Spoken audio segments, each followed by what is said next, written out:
Hello, my name's Jonathan from Mental Help, and today I'm going to be talking a little bit about ERP that I did yesterday.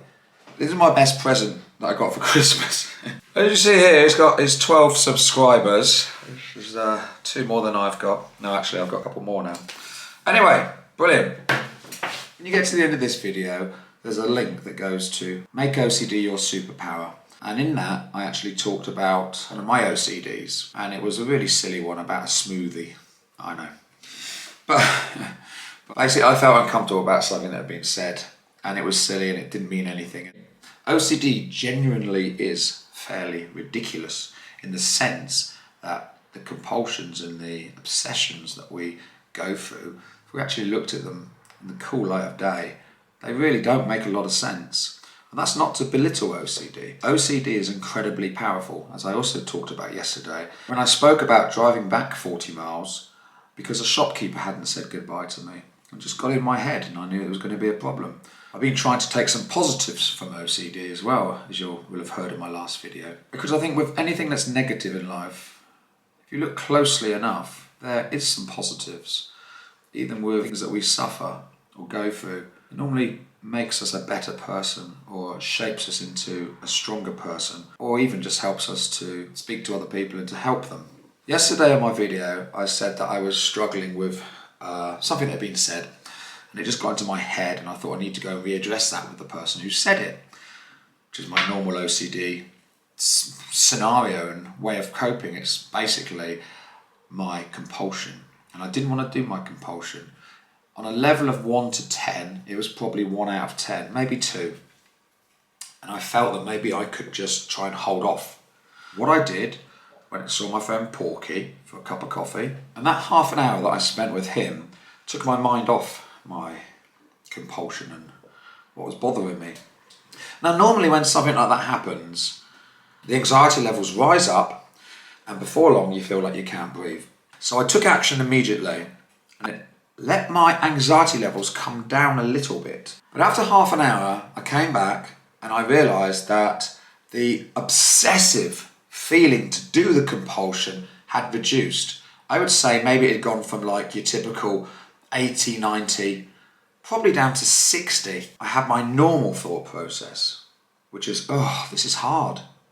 I'm only down to 60. I'm still anxious. I still feel not happy. Because that's the way I always am. I'm just, until a compulsion's done, I'm not at peace. But as soon as the compulsion's done, there's another one to do. You can't really win. And the only way to beat OCD is by learning how to live with the anxiety levels and harden yourself up to the anxiety levels and create what we've called resilience so that it's not quite so bad.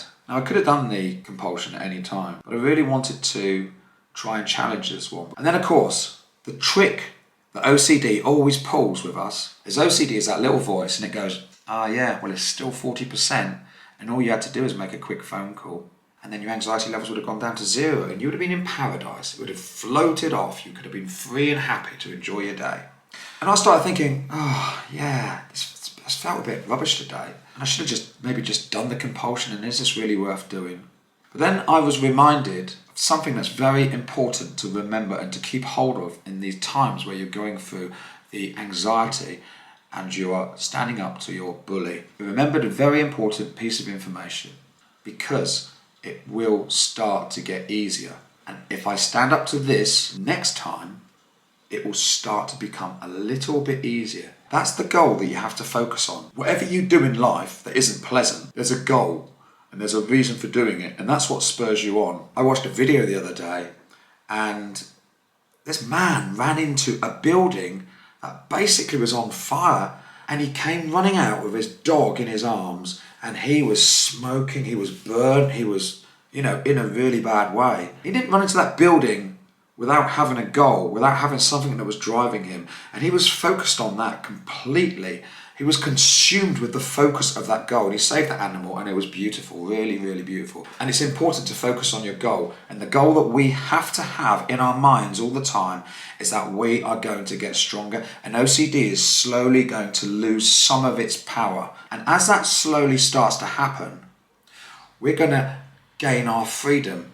It's going to feel great. I'm excited thinking about it, and I'm really, really struggling. And today, I'm on anxiety level 30. I'm still thinking about it, and it's still bothering me, and I'm thinking, OCD's really going, you should have done it. You could have done this yesterday, and it wouldn't be bothering you. And it's been bothering me. It bothered me last night. It's affecting me a little bit, not as much as it was. It's on my mind. I woke up in the middle of the night thinking about it. Yeah, it's just not pleasant, and I'm not going to let it beat me on this one. So far, I've got a full 24 hours with this compulsion.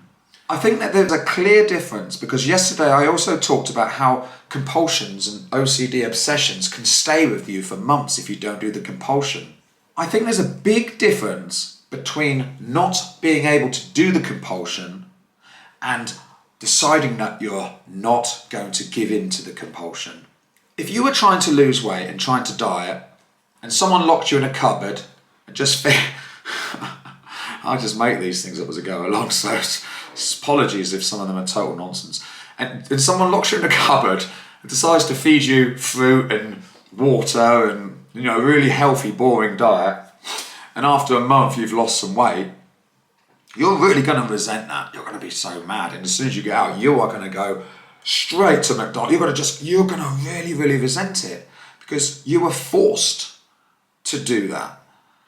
But if you decide that you want to lose weight and that you're going to focus on the goal of being healthier or whatever it is, being slimmer, I don't know, whatever, and you decide that you are not going to eat so much rubbish food and you're going to go on a very strict diet and you're going to do that and stick with it, and after a month I can probably imagine that you will be proud of yourself. And that would, to me, be the difference between not being able to do a compulsion and deciding I am not going to do that compulsion and I'm going to stand up against OCD. I'm not going to give up on this one today. I'm at 30% anxiety. I'm going to hopefully bank this one as a win, and I'm going to put it up on my incredibly cheap whiteboard that seems to be falling apart and the pens already don't work. And think about a win that you could get, and I'd urge you to do it, because I feel a little bit excited about banking this win against the bully, because I never really have managed to. So I urge you to give it a go on something that you can cope with and is easy to deal with. I'm really, I've got twitches now. See, that's the problem. You're never going to get rid of your Tourette's. I don't know how you're going to get rid of it. I'm trying to good bog fuck blah. It's mine. So I don't have to edit the swearing. I'll make words that aren't quite swear words now. Oh dear.